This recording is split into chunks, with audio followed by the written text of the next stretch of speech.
I feel like I was always cut from a different cloth because I was never the girl that pursued or was interested in the dude that had the money. Why? I didn't find it interesting. To me, a man who made money his entire personality sucked. Like, to me, it's like, if that's your personality, if money is all you have to give, you have no moral compass, you have no values, you have nothing to offer outside of the money that you can give me, and that's your strength, that's your flex, that's it. Plus, you come from a modest home. So 100%. So let me give context, right? So I'm raised for yourself. You're smart enough, you're talented enough, you're skilled enough. You've got so much to give and so much to offer. Do not ever depend on anybody. So for me, it wasn't even about a man needing to provide. It was not a thing for me.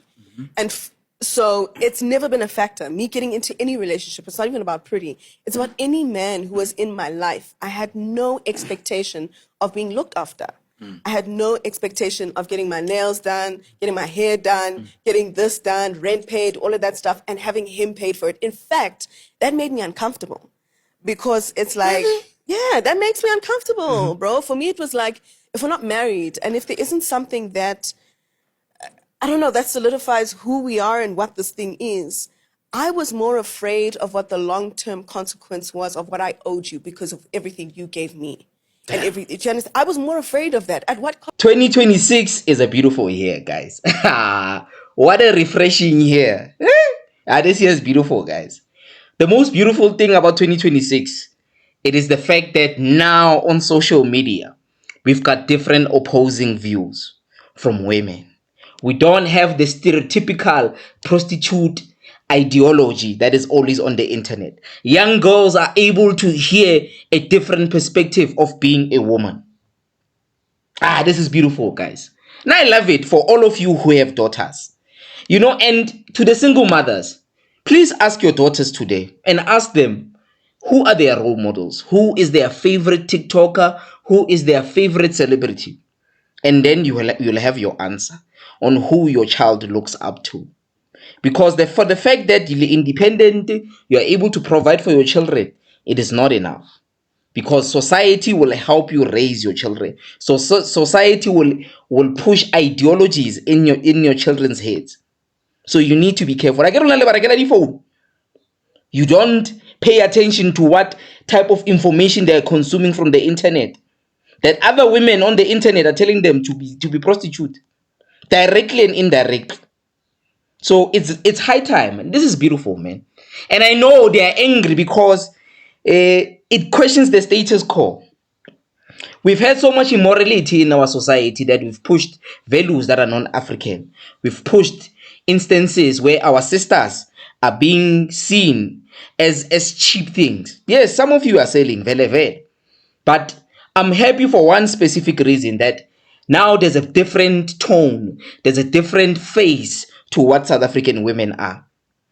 Basadi ba South Africa too much ka di foreign nationals. Now the only label that is good for South African women is that they are easy to sleep with. And unfortunately, it's true for the most part.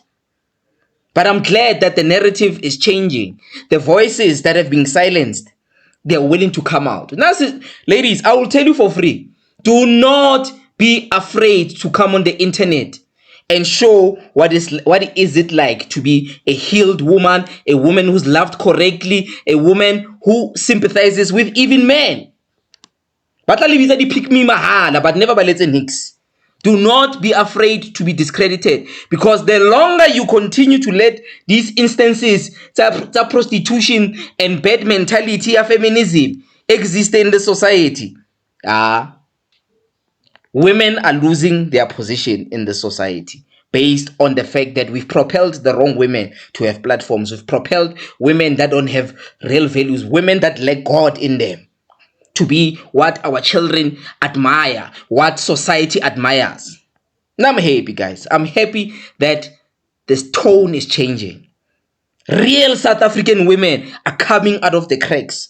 Good South African women with good values, principles, and a good mindset. They are coming up on the internet. Let it happen every Tuesday, man. And we gotta give El Tito praises. El Tito is picking the right ones. He's picking the right ones to come speak. No, man. Let's change the narrative. Let's propel our beautiful sisters. Wabo. Like Bonandi, Wabo, Mrs. Modiselle. You see, guys like Pretty Ugly and Zex Pantwini. These guys are blessed. Boprakab Zara, Lewone, Boprakabelo, the Kwaito King. These guys are blessed, bro. They've got good women in their lives. And these women do exist in South Africa. And gents, we need to take care of them. You see, such women, we need to protect with our lives. We need to give them everything. As for these other ones, they can go for tech,